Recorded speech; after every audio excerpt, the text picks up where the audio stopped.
And I think I've said that in a number of my videos, that money plays a big role in the Bible translations. And if you want to publish a commentary and you want to use a modern translation, you got to pay royalties. And I think everybody understands that. And oftentimes, depending on the size of the project, it's just cheaper to come up with your own translation to use in your commentary or in your material or whatever it is. And that's obviously unhelpful. But here's where I sort of push back, though, against even my own assessment of the problem. So I agree there are problems. I'm really fuzzy on the money side. I work for a publisher, and even I don't understand all the ins and outs of copyright. I really doubt, Crossway is a nonprofit, and I have heard from a reliable source that they nearly bankrupted themselves to make the ESV. I assume that they've done well since then because they did an excellent job with the translation and with all of the editions of it and all the typesetting. They're just all beautiful and so well done and useful. That's one of the reasons I prefer the ESV. If I was, gun to my head, I had to pick one, it's the ESV, because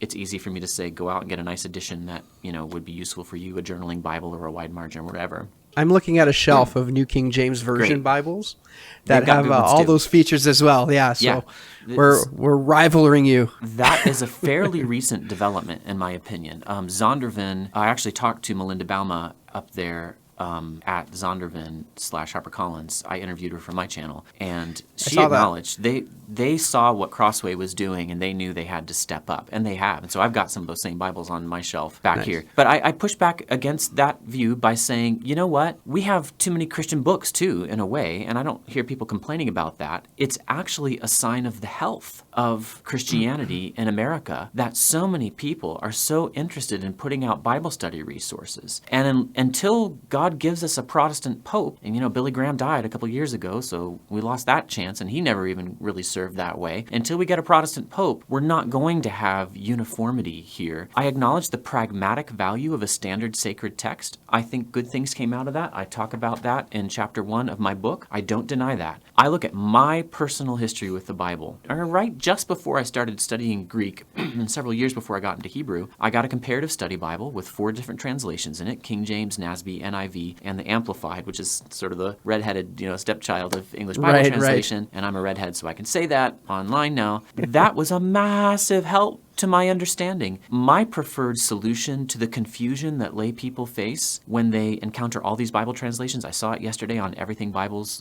Facebook group, a guy who just plaintively said, I've put hundreds of hours into this research project. I don't know which Bible translation is the best. One answer to that is, well, let's just use one and let's all agree. But you know what? That's never going to happen. The Spirit of God has not led all the churches to agree. I don't think it will ever happen. So I think the better answer is to say, let's train you to understand why the translations differ in general and how you might use the major modern evangelical English Bibles. I think train you is kind of a strong word. And the reason why I suggest that is because this is something that should happen at the local level, right? The pastors of churches should be teaching their sheep, should be teaching their church about this issue. And it's oftentimes just kind of like pushed off to the side. And Bible translation just becomes a sort of back alley sort of thing. There needs to be a little bit of biblical literacy surrounding this kind of topic, and I think that's obviously very lacking. So that's something I'm trying to change in my own church, but at the same time, you can overdo it, right? Well, if people will watch my channel, I'm all the time. Somebody said something, let another man praise you, not your own lips. I feel awkward saying this, but several people chimed in on that Everything Bible's Facebook group when this person, an ex-King James only person, wrote, this plaintive cry, like, what do? I can't decide which translation is best. Several people mentioned my videos, and one of them said, watch Mark Ward's videos. He is very pastoral. And I thought, yes, that captures my heart, because I remember when I felt similarly. It's bewildering. Which translation do I trust? Or even the way the King James Onlyists put it, which Bible is best? I hear that same rhetoric in the confessional bibliology folks. They don't talk about translations as much as they'll say Bibles, as if they differ, as if they're different Bibles. They're not. They're different translations of the one Bible. And this is one thing that I've always held to. I've always said is if you take the Westcott and Hort text and you take the Textus Receptus and you compare the two, you would be really hard pressed to say that they were different books. And there's some differences in there. I know the major ones, Mark 16, the woman caught in adultery. John 7:53, 8:11, and 1 John 5:7. Those are the big three that get talked about all the time. And if having those, missing or added, whatever you want to say, let's try to be neutral about it for right now, if that constitutes constitutes what Jeff Riddle, in his review of my book that was originally going to be published in a fairly mainstream conservative academic journal in the States, but ended up going into the Bible League Quarterly. If those three changes or differences or omissions, or whatever you want to call them, those three big passages, if they constitute what he called a completely different underlying text, I remember those words, I'm quoting him exactly. Actually, he had a misspelling. It was completely different underling text is what he called the critical text, which I thought was a Freudian slip, like it's an underling. Anyway, if he's ready to call my Bible that I use at church and in my devotions having a completely different text, then I just think he's way overblowing the differences, especially when there are differences that he acknowledges among his own TR editions. Why is it okay for him to have different TR editions, which I would not call completely different underlying texts, but minor differences among the same text? Why is he allowed to say that, which is extremely divisive, to tell a layperson, oh, don't use the ESV, it has a completely different underlying text than the King James?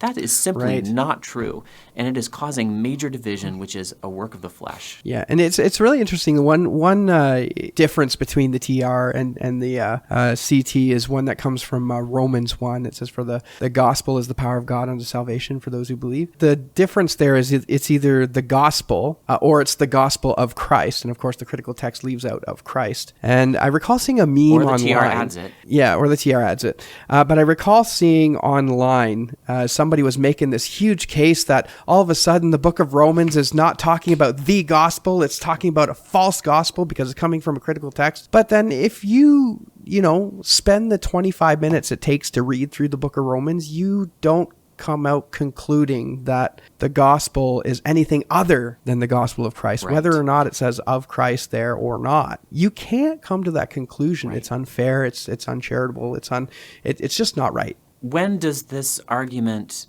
start to lose its force with people? Here's what I mean. The King James Onlyists have been saying this for 40 years at least. Carson wrote his plea for realism in the King James Only debate in 1980, I believe, or was it 78? I was born in 1980. They've been saying this for all this time. The modern versions take out the deity of Christ. They deny Christ's blood. Okay, wouldn't we expect, if that's true, that all these churches that have been using critical text Bibles for decades now, including the church I was in from age 18 to 34, and when I was 19, we voted to move from the King James to have liberty to use several translations, and the pastor went to the NASB. When are those churches going to start denying the blood of Christ and denying Christ's deity? It has not happened. So maybe actually what we're dealing with here is a conspiracy theory where people take these tiny little details and blow them up into a massive conspiracy. And I just don't buy it. Yeah, I'm actually going to have a response video to that sort of thinking. And it's this idea of, I'm just going to make up a fallacy. It's called the worst possible interpretation. It's where you take you take a text and you find a variant and then you interpret it in the worst way you can to make it look as bad as it is. That's a really common tactic of King James Version onlyists. And I mean onlyists in the sense of Ruckmanite and stuff. And, that argumentation doesn't help, because if we turn that argumentation on the King James Version, I can take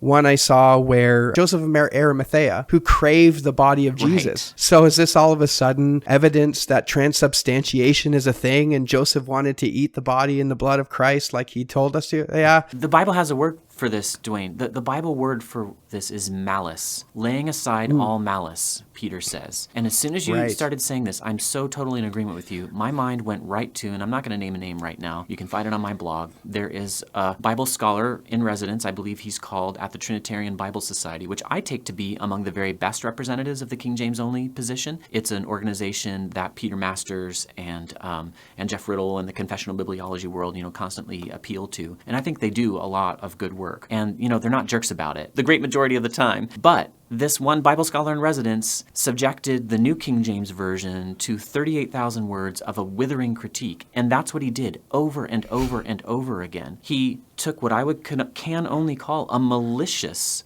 interpretation of the New King James translator's decisions. Right. Never once, not even once in this huge article, did he even try to think of a more charitable interpretation of these decisions, nor did he ever listen to any of the published commentaries or journal articles of the many New King James Version translators that might have explained to him why they went with the rendering that he was criticizing. And I actually expected this guy, because he has some chops, to do better than he did. And I just got to the end and I thought, I just read a guy who maliciously twisted the work of his brothers in Christ for 38,000 words. I can't believe this. All right, so moving on, one thing that kind of sticks out to me a little bit is, I don't want to say against the claims. I don't think the TR advocates or King James Version onlyists would deny that God can use other translations, but it's hard to deny other translations when you see how they work in the lives of individuals. So my wife came to the Lord reading a New International Version. I've seen godly men use an ESV to preach very exegetical, very good sermons that touch and change lives. I've seen that. I know we don't base our theology off of necessarily only what we see, but it's hard to deny seeing fruit from something like that. So what are your thoughts on, or how have you seen other translations work in the lives of other people? Well, I kind of think you've said it all. Really, I've just seen exactly the same thing you have. I've seen it in my life. I've seen it in others' lives. And the only thing I could possibly add is I do see the IFB King James Only world. That's the one I know the best. Confessional Bibliology was way off my radar. I had heard of it. When my book came out, I started to hear from some of the proponents there, and I got involved in some discussion with them online. But still, the biggest group is the IFB. And I hear from pastors in the IFB, younger guys, under 40 typically, almost every single day. They friend me on Facebook, they send me messages, they comment on my YouTube channel, they find my contact form at my blog, and they send me notes of gratitude for helping them. 99.9% of them are very gracious toward the King James Only pastors and Bible college teachers that they had. They recognize they got good in that world, but they also recognize I can no longer hold this King James Only viewpoint. And one of the things I really think that has caused this is the internet. And when there's no internet, you can be in a King James Only world and literally know not a single adult male Christian who uses a translation other than the King James. And I've run into people like this. Now you've got the internet, you just can't deny. One of your cousins who's an evangelical Christian shares a sermon clip from Kevin DeYoung, and you're like, wow, that was really insightful. And he's a godly guy who really knows his Bible. And wait a minute, he's a Calvinist and he uses the ESV? That, I think, has had an impact on the, shall we say, younger generation. And I think the intuitive appeal of Christians who love the Lord to other Christians who love the Lord is going to be one of the major ways that we get past the nasty, bitter part of King James Onlyism. And maybe we will get to a place where we can agree to disagree about textual criticism, but there doesn't have to be this rancor and divisiveness and contention and strife that, in my mind, King James Onlyism has repeatedly generated in people. So now I'm in a very odd position, probably not the most popular position, but I textually, my persuasion is to kind of go with a Byzantine text type.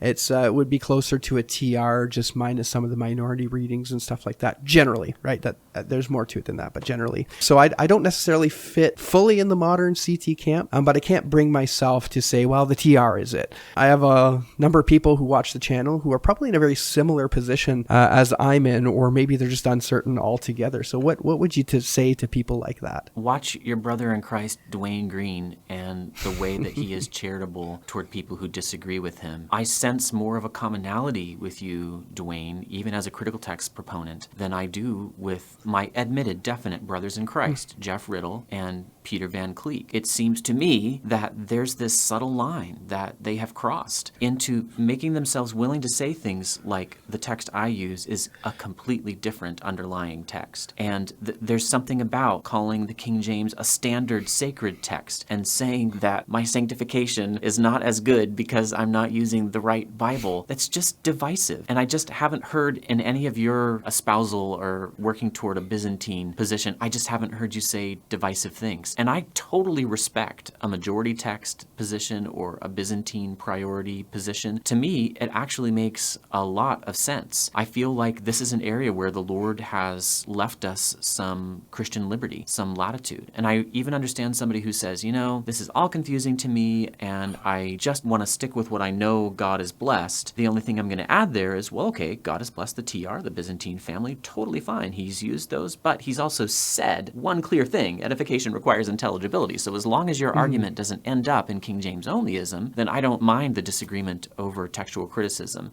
In fact, a whole plank of my argument all along came from a little comment made by Randy Leedy, who was teaching me Greek at the time, who later became my dissertation committee chairman and now just a respected friend. He said in class one time, you prefer the TR? Fine, make a new translation of it. And that was just like a godsend to me. And I was probably 19 or 20 at the time, and I chewed on that for years until it basically became this argument where, we really don't have to agree on textual criticism. It is okay. We have these options. You have the New King James and the Modern English Version. We don't need to argue about textual criticism, at least at the church level. Sure, in the academy and within the church, those who have that capacity. But what could be more divisive than asking people who cannot read Greek or Hebrew to argue about textual criticism of documents written in languages they can't read? So you're not being divisive, Dwayne. I haven't seen you be divisive a single time. Seems to me your graciousness is even on your face. I don't see a problem with that, and I'm happy to agree to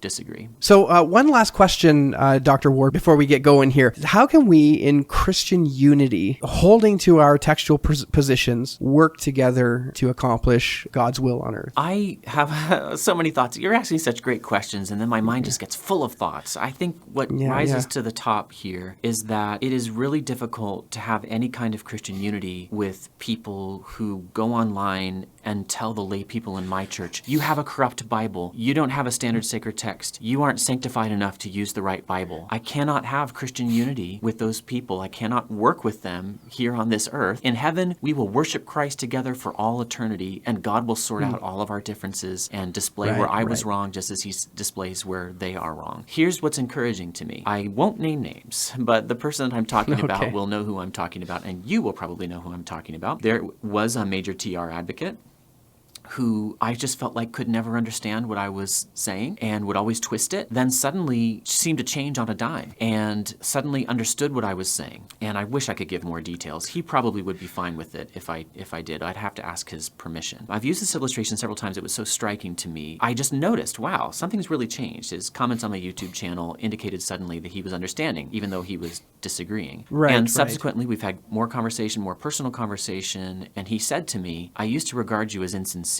And then I came to see that you were sincere, that all the stuff you said about false friends you actually really meant. And suddenly, because he regarded me as sincere, though he still disagrees, could have cordial conversation with me in which we could go back and forth. I want to preserve the freedom of Christians to disagree on matters to which God has not spoken directly. I cannot agree to disagree on edification requires intelligibility. Dead words and false friends are a problem. And if somebody will not acknowledge that, then that's going to be a major harm to our unity. I can't agree to disagree with somebody who says Matthew 5:18 and Psalm 12:6 and 7 require us to find a perfectly pure text, when I'm saying that's divisive because we can't, those verses aren't saying that, and even if they were, the Bible doesn't tell us how to find that perfectly pure sacred text. It's difficult to have unity with somebody like that. I'm encouraged by a number of people I see, like you, like this individual whom I have not named, who still disagree about textual criticism, but who are able, actually like Doug Wilson himself in his talk about the King James, he was evaluating various translations. He was able to give a lower grade to the King James on intelligibility, although in his view he gave it a higher grade when it came to the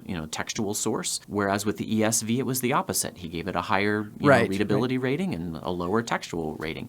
If we can just get people talking in a sober and charitable way like that and not condemning their opponents, but agreeing to disagree, having the spirit, that kind of spirit, there's so much that we can do together in in Christian unity and within a given town, pastors getting together. I know of a pastor's group in my area where one of the guys is King James only, and he's been in that pastor's group for 20 plus years and functioned just fine with them because he intuitively recognizes, maybe more than intuitively, this isn't something worth losing my relationships over. But I hear from so many people on my YouTube channel, commenters, who are willing to call me an apostate without even doing more than, reading the title of the video and having heard something about me. That is not the spirit of Christ. And that's kind of problematic, right? To suggest that somebody is a Christ hater because they don't necessarily hold to the TR or to the King James Version. And that kind of rhetoric is out there, right? And Peter Van Cleek doesn't do that. And I appreciate, I was going to say, I echo his call for graciousness. And I want to say, I see that in him, and I acknowledge it, and I appreciate it. He's still across some lines from me, saying some things that I think are divisive. But he's stepping toward, I think, and I hope he keeps going in this direction, an ability to agree to disagree. That's where I'd like to see a lot of my work point to get us to the point where we agree to disagree on what God has not spoken to with clarity, which in my mind is textual criticism. Dr. Ward, it was so good to see you on the channel again. I know we had a little talk about a year ago when about your book there,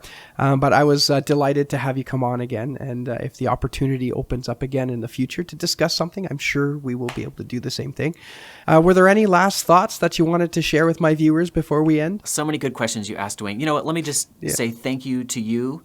I want to say publicly on your channel, and you can edit this out or not, it's up to you, what I said to you privately, and that is that you are a gifted interviewer who is able to ask intelligent questions in a charitable way, and you're even able to kind of poke at people's viewpoints without making them feel uncomfortable. And I like your cheeky little editing tricks that you do. go. And I'm curious when you're going to do it to me. So thank you for the privilege of being on your channel. Great. All right. Well, brothers and sisters, thank you for tagging along.